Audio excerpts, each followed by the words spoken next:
Yeah, so we are coming to the end of our lightning talk, and I have the pleasure of introducing our last speaker, Juan Orozco, PhD student in MCO. Juan's originally from Michigan, went to University of Michigan Ann Arbor, where he started his journey in science studying kinetic cord dynamics. And now he's pivoted over to plant biology, and he will tell us about non-canonical roles of a specific enzyme and its context and evolutionary dynamics, right? Evolutionary biology. So welcome, Juan.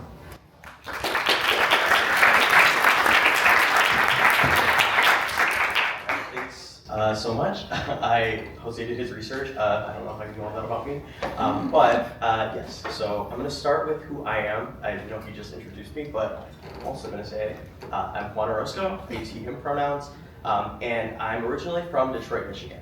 So while there, I grew up in Detroit. I've always been in Michigan, and I went to the University of Michigan for undergrad. So here's me at UMich. I knew I liked biology in high school, but I just thought that meant I had to be a pre-med student. That seemed like the only path that made sense. So going to UMich, I started out pre-med. I started working in a lab that was doing clinical research. I really liked the work, but I was not into surgery. There was too much going on there with the project that we were doing. I realized that I really liked science though, so then I started working with kinetic cores, started doing a lot of microscopy, and found a love for doing like wet lab research. Also, while at UMich, I started working at the Museum of Natural History. So here's me working at the museum. I found a love of science communication there. I promise I'm not suffering in that picture at the top. I'm having a good time. And so between this and my research in the lab, I decided to pursue a PhD, and now I am here at Harvard University. I'm on my third year. I'm a PhD candidate, and so these are some pictures of me when I first got here. If you've ever seen Legally Blonde, and then here's a picture of me and some of my cohort. They did use it for the ads. They got to get the diversity picture in. Here's what it is. Moving on from that, I've also been able to represent my program for the past 2 years at SACNIS. So here's me with some of my program people recruiting students to my program. And then basically the rest of my time I spend in the lab. So I'm going to get a little bit into the research that I do for the rest of my talk. And so I have this slide here, running, swimming, and squirming, chemicals that make you move. Basically, I study the chemical foundation for coordinated movement in animals. So what does that all mean? I know that there's a lot of biologists here. We've had a lot of biology talks. I know it's not all biology, so I do want to orient us on a couple of terms. So the first thing I want to talk about, proteins and enzymes. So I'm sure we're familiar with proteins after today. I feel like we've talked a lot of them. Protein can do a bunch of different things. So they help with the structure of our cells. They help do signaling between cells. But ones that I'm particularly interested in are enzymes. Enzymes are proteins that do chemistry. So this chemistry can be very specific, but if you think about life, we are all just one big biochemical reaction constantly happening. And we have to happen very fast in order to keep up with the consumption that we need as an organism. So chemical reactions look something like this, where you take some components, fuse them together, and have pathways of things making all sorts of different products. In order to make them go faster, enzymes will literally come in and physically bring some of these substrates together in order to make products that we need. They create the perfect, favorable conditions for a reaction to happen. Something that is really interesting about enzymes is that they have what's called an active site, so the parts here where the substrates bind. This is really important and needs to be conserved for an enzyme to keep its function. So something that I'm really interested in is how enzymes get new functions. So as I showed with this example, an active site, I said it has to be really well conserved, but they can evolve and change over time. And so with the example I gave, we have this square exosome thing being made with that specific active site. Now imagine the active site gets mutated and all of a sudden things don't bind in the right spot anymore, or they just don't bind at all. Some people might look at this and think, okay, that protein can no longer do chemistry, it's no longer an enzyme. I am thinking of the alternative hypothesis in that maybe instead of binding these substrates, it can now bind new substrates, and maybe it's just doing new chemistry. So the proteins that I work on are called carbonic anhydrase related proteins, or CARPs for short. The name's not super important. Essentially, they come from a carbonic anhydrase family of enzymes that's all known to do one kind of activity because of a very specific active site. CARPs have mutations to that active site, and I think that they may be doing some novel chemistry, so something like this. So CARPs, I think, are really important. They seem really well conserved across all animals, and with these mutations to the active site, those mutations are well conserved. So they're seemingly playing some kind of function in the protein's role. With these proteins, they're really well conserved in animals and they're really well conserved in the neural system. So if we look at this example here, we have a mouse with their carbs and a mouse without their carbs. And you'll notice that the coordinated movement in the mouse without its carbs, it tends to waddle more, it's a bit slower, and that can be pretty detrimental in the wild. So this seems pretty important for animals, and especially in how we coordinate our movement. We see this extended across the tree of life, so we see it in fish, we see it in flies, we also see it in people. So we have an example here where there's this Iraqi family who has a mutation to one of their carbs that causes them to experience quadrupedal gait, which is this crawling that they're doing, as well as congenital ataxia, which is a waddling walk that they'll do later in this video. But I think we can all appreciate that this is something that is seemingly really important for how the neural system develops, and even into adulthood impacts how an animal moves for their entire life. So I have decided to profile these proteins chemically since I think that they're enzymes. And so I'm doing a lot of metabolic analyses, and I've chosen to do them in the model worm system. So you might be asking, I've shown mice, I've shown humans, why am I working in worms? So C. elegans are a very good model system for plenty of reasons. For me, I am working in a plant lab. And so everybody else in my lab does plant enzymology. I'm the only person doing something in the neural system and doing something with worms. And so this seemed like a very lower entry level animal to start working with in my lab. These are a very commonly used model animal. One thing that's important is that they have carbs, so I can actually compare them to other animals. They're really easy to grow. For my chemical analyses, I grow hundreds of thousands of these worms and then grind them up and put them on a machine. So that also does not feel as bad as if I had to work with mice or something like that to this level. So C. elegans, I'm a big fan right now. They're also really nice because there's a lot of genetic tools and they tend to grow really fast, so I can get through generations quickly when I'm doing different genetic screenings and things. I have this example here of a GFP neural system C. elegans where their entire neural system is lit up, and so I can make knockouts of my genes of interest and then look in their neural system and see what changes. So that's just one of the many things I can do with these worms. What I specifically work on right now is figuring out some of the chemical composition of the worm brain in order to compare when they have these proteins and when they don't have these proteins, what's happening. And so what I use is this LCMS. It's a big piece of equipment, liquid chromatography mass spec. What it does is it tells me information about the chemical composition of a given sample, and then I'm able to do comparative analysis between multiple samples. So essentially, I would take a worm that's regular and has its carbs, genetically engineer worms without their carbs, and then run them on the mass spec. Then I get graphs something like this, where we see the chemical composition of it. Then I can compare the regular worms to the knockout worms and see what changes. And so in this way, I'm able to identify compounds that either increase or decrease upon the loss of these genes. So if something is increasing when I lose the gene, that could be a substrate that's no longer being used up, and if something is decreasing, that could be a product that's no longer being made. So I've done a lot of untargeted screenings, and over the past year, have had to genetically engineer the worms, learn how to use the LCMS, learn how to work with the worms. It's been a lot. And so I'm going to show a piece of data in all of this that I've gotten pretty recently, and I think is pretty cool. So essentially, I have found some compounds that are decreasing upon the loss of one of these carbs. Essentially, I grew worms on plates and I grew worms in liquid culture. That way I would have two different modes of movement that they've grown up in order to assess the changes chemically that happen to them. And so what we have here are two different compounds that I've identified that seem really to be changing quite a bit when they lose these genes. So this is mass feature 436 and mass feature 450. So the LCMS also makes it very difficult for you to figure out what you're looking at because it just kind of tells you the mass of your compound. And so I've also had to do a lot of work figuring out what these two compounds are.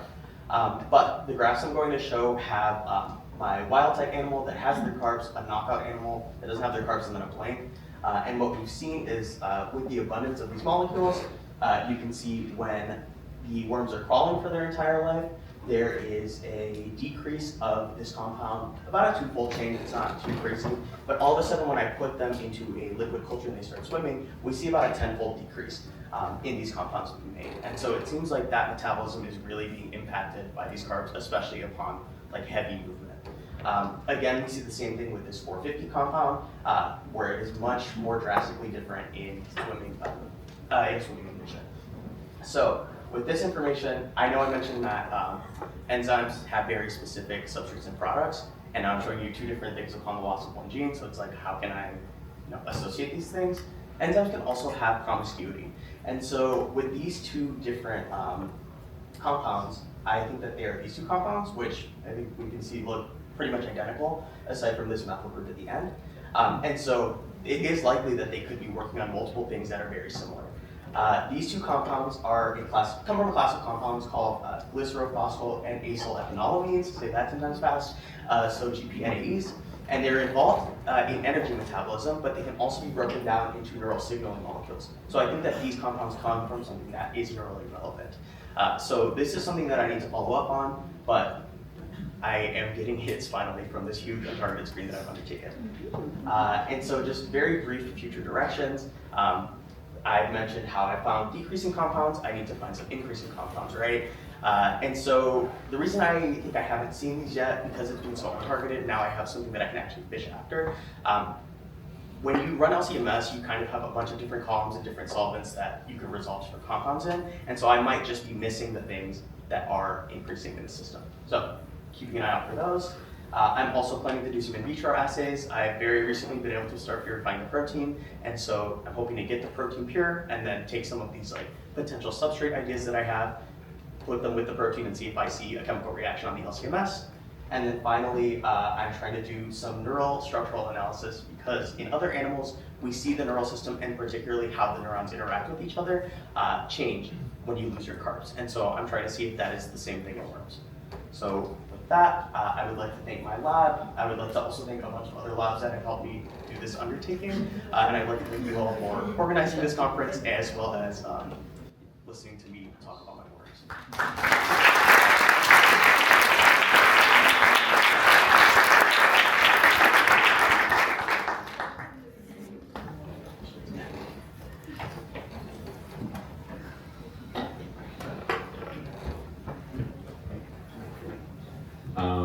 Hi, great talk.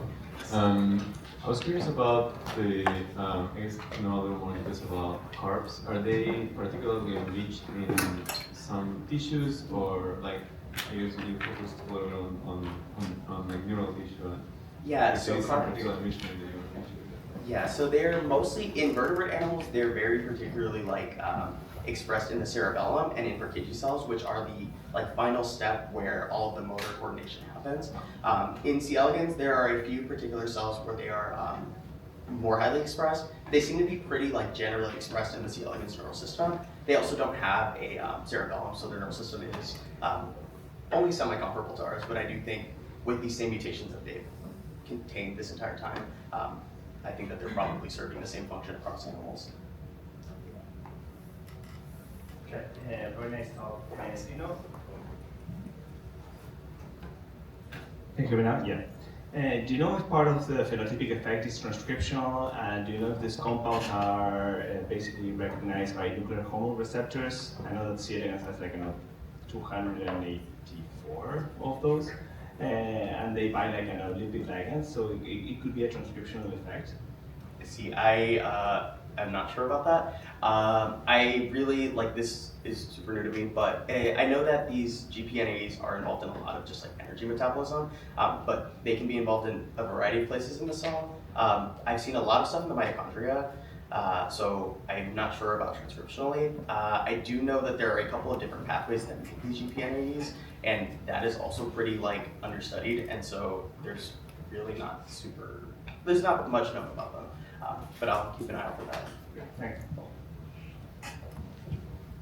Hello, thank you for this talk. I have two questions. The first one is whether this carb knockouts in elegans, they also have differences in their movement. And the second is how also do you know that these metabolites are changing due to the metabolism or elegans, or coming from the bacterial source? Maybe they have a different absorption of different bacteria metabolites. Sure. So I have been working with a collaborator to assess movement in C. elegans, since that is a predominant phenotype in other animals. So far, they haven't noticed anything too crazy between the strains. But at the same time, if I showed the mouse example where they're kind of waddling when they walk, it may be a more subtle phenotype that we're seeing, and it is unclear what we would see from like a worm swarming and how different that could possibly be if it's very subtle. And then what was the other question?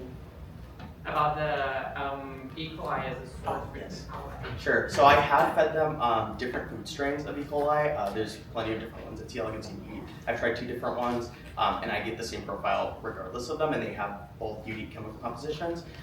So I'm hoping that we're controlling for that. And doing them with a monoculture of E. coli, at least you can kind of control like that the things that they're eating. If let's say this was like a sensory thing, for example, maybe if they were sensing something in another E. coli strain, they're not going to be able to like find it on their plate because I'm only giving them one kind of E. coli.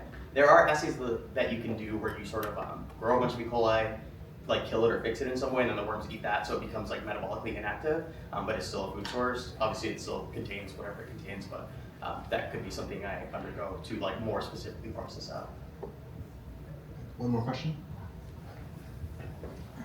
Thank you for your presentation. It was very interesting. I wanted to ask you a question you might not get very often, and I apologize if I hit you by surprise. Like, how long did it take you to build this PowerPoint presentation? Honest. I have a motive, but I'm asking. I really like giving like a clear talk, and so I spend a lot of time like putting talks together. I do find that the process of putting a talk together like helps me practice it at the same time. But yeah, definitely like hours of doing this for this talk. I can imagine. And, you know, in the career panel you were asking, or not you, but someone was asking on what in an interview you can do or what you cannot do, or and sometimes we ask people to do presentations, and in my case, I really believe this is important to take time to your segments. I want to highlight that. Thank you. Thanks.